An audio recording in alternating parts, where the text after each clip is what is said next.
አብርሃምና ሄርሜላ ተመችቷቸው ራሳቸውን እያዝናኑ እየኖሩ ነው። ሩታና ሄርሜላ እንደማያስማሙ እያወቅ ለምንድን ነው ይሄ ሁሉ ማድረግ የፈለከው? አንተ ለሩታ ስሜት መጨነቃችን በኋላ አብርሃምን ሊረብሸው የሚችል ነገር የለም።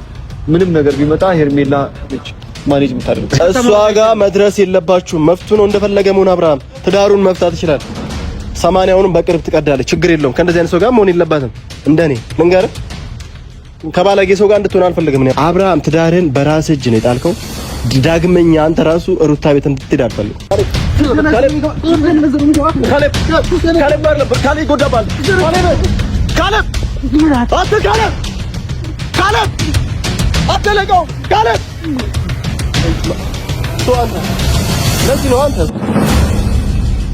ለዚህ አቅም ነው።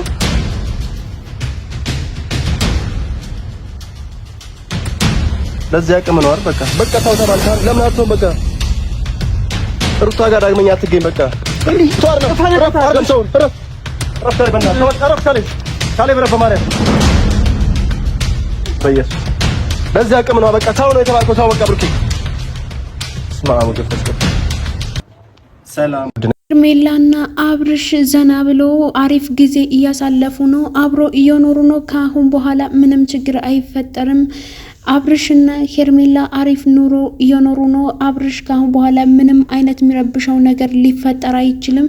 ቢችል ራሱ ማኔጅማት የምታደርገው ሄርሜላ ስለሆነች ምንም ነገር የለም።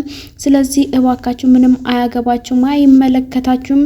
ስለዚህ ከህይወታቸው ውጡ እያለ ነው ማለት ነው ብሩክ ተብየው ማለት ነው። እሱም የፍየል ምላስ ነው የያዘው መሰለኝ። ሰላም ውድ ተመልካቾቼ፣ እስከ መጨረሻው ቪዲዮውን እያያችሁ ላይክ፣ ሼር፣ ሰብስክራይብ ያደርጋችሁን ጠብቁኝ እላለሁኝ። እና ውድ ቤተሰቦቼ ዛሬ ይሄ ብሩክ ተብየው መጥቷል። እንግዲህ በገደሉት እንደው ቅጥቅጥ ባርጉት። የምሬ ነው ምላችሁ፣ ቅጥቅጥ ማለት ነው። ምን አባቱ በሰው ህይወት በሰው ትዳር ማን ግባ አለክ? ሲጀመር አንተ ማለት ነው ማን ግባ አለ? ሆን ብለህ ራስህን እያደረክ ራስህን። ቆይ ነገ አንተ ምን አይነት ኑሮ እንደምትኖር ታውቃለህ? እየመቱት ነበረ ግን ምትት ባረጉት። እንደው በድንጋይ በፈነከትክልን ፍንክት ባረክልን። ጭራሽ ካሁን በኋላ የሚፈጠር ነገር የለም። ቢፈጠር ራሱ ማኔጅ የምታደርገው ሄርሜላ ነች። ያቺ የፍየል ምላስ ማለት ነው እሷ ነች። ያው በሷ እየተመራ ነው። አሁን በሷ እጅ ገብቷል። ሐሳቧን አሳካች፣ ምኞቷን አሳካችው። ከሱ ጋር እንደፈለገች እየተዝናናች ነው ማለት ነው። እንደፈለገች የሆነች ነው። ጨጓራችሁ የተቃጠለ ጨጓራዬን አቃጠላችሁት እኮ እንዴ እናንተ። ቆይ በማያገባችሁ ነገር ለምንድን ነው ጥልቅ የምትሉት ማለት ነው? አንተ ቆይ ብሩክና አቤላ ምን አገባችሁ? በዚህ ህይወት ለምን ትገባላችሁ? ጓደኛው ራሱ ቢሆን ጓደኞቻችሁ የሱ ጓደኛ ራሱ ብትሆኑ እናንተ እኔ በጓደኛዬ መሀል የምገባው በእንደዚህ አይነት ነገር አይደለም። ቤተሰብ እስኪ የመዳም ቅመሞች ንገሩኝ። አሁን ጓደኛችሁ ነች፣ ከባሏ ጋር ተጣልታለች።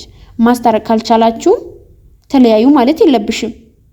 ያንን ነገር ደጋግመሽ ነው መሞከር ያለብሽ። አለበለዚያ መረቅ ነው እንጂ እንዴት ነው መንከር ነው እንጂ ጭራሽ ተለያይተዋል፣ ካሁን በኋላ አብሮ ይኖራሉ፣ አብሮ እንደዚህ ይሆናሉ ብሎ ማውራቱ ምንድነው?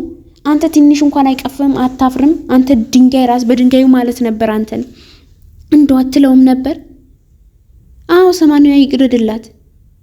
ምንም ከእንደዚህ አይነት ባለጌ ስድ ከሆነ ሰው ጋር መኖር አትችልም እሷ ሲጀመር ማለት ነው። መኖርም የለባትም። የሷ አብርሽ አይገባትም ሲጀመር። አው ይቅርባት። የሷ አይገባም፣ የሷ አይሆንም። በቃ ገና ልጅ ነው እሱ፣ ገና ማደግ አለበት። ይቀረዋል ገና። ከልጅ ጋር አብረን እናድጋለን አለው እኮ። ለብቻውን የሚቀረው መሀል ላይ የሚቀረው ልጅ ብቻ ነው አለ። የሩታን ህይወት ራሱ ያላሳሰበው ሰውየው ማለት ነው። ቆይ እናንተ ግን ቆይ ብሩክ ተብየው ማለት ነው ብሩክና አቤላ ነበር መቀጥቀጥ ማለት ነው። የምሬ ነው ማለት ግን ለምንድን ነው እውነትም ወደ ህግ ለምን አትወስዳቸውም? ሩታ የምር ሩታ ትግስትሽ ወይኔ ሶብርሽ። የምሬ ነው ማለት ቤተሰብና በጣም ትግስተኛ ነች ሩታ ከምነግራችሁ በላይ ማለት ነው። እኔ በሆን እያንዳንዳቸውን ሰብስቤ በአንድ እፍኝ እጄ ነበር የሚይዛቸው ማለት ነው። የምሬ ነው የምላችሁ። በጣም ነው ያቃጠሉኝ፣ በጣም ነው ያናድዱኝ። በዚህ ልክ የሰው ክፋት በዚህ ልክ ክፋት ማለት ነው። እንደውም በእልህ ማለት ነው አብርሽና ሩታ ታርቀው አብሮ ይኖራሉ። አብሮ ካሁን በኋላ መኖር ይጀምራሉ፣ ይታረቃሉ፣ ልጃቸው አብሮ ያሳድጋሉ።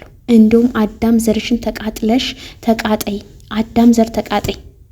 የሩታ ጠላቶች ማለት ነው። ሩታና አብርሽ ያጣላችሁ ሰዎች፣ ከሩታ ጀርባ ያላችሁ ህዝብ ማለት ነው። ህዝብ ሰው ሳይሆን ህዝቦች፣ ዎች ራሱ ይጨመርበታል። እያንዳንድሽን ማለት ነው። እያንዳንድሽ ፍርድ ቤት፣ እያንዳንድሽ ፖሊስ ጣቢያ መታሰር ነበረብሽ። የምር በህግ መጠየቅ ነበረባቸው እነዚህ ልጆች ማለት ነው። ጭራሽ አፉን ከፍቶ አብሮ ይኖራሉ፣ አሪፍ ህይወት እየኖሩ ነው አብርሽና ሄርሜላ አለው እኮ። ትንሽ እንኳን አይቀፈውም? ትንሽ እንኳን አይደብረውም? አይሰቀጥጠውም? የነገ እንኳን አይልም? አብሮ እየኖሩ ነው። አብሮ በደስታ በፍቅር እየኖሩ ነው። እንግዲህ ሩታ ቤት እንደምትኖር ነው እየተናገረ ያለው ማለት ነው። የብሩክ ተብዬው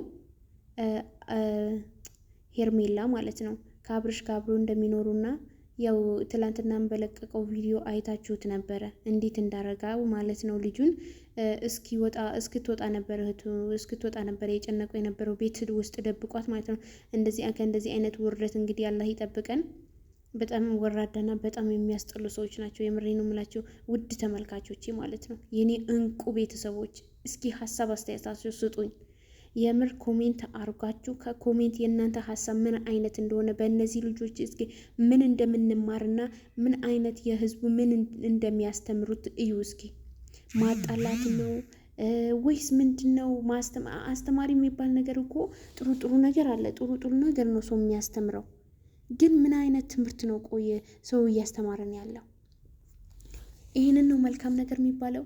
ትምህርት የሚባለው እኔ የማውቀው በጣም መልካም ጥሩ ደስ የሚል በቃ ሰውን የሚያስተምር እውነተኛ ነገር ነበረ። ግን እነዚህ እንዳለ በውሸትና በዝሙት የተሞሉ ህዝቦች ማለት ነው።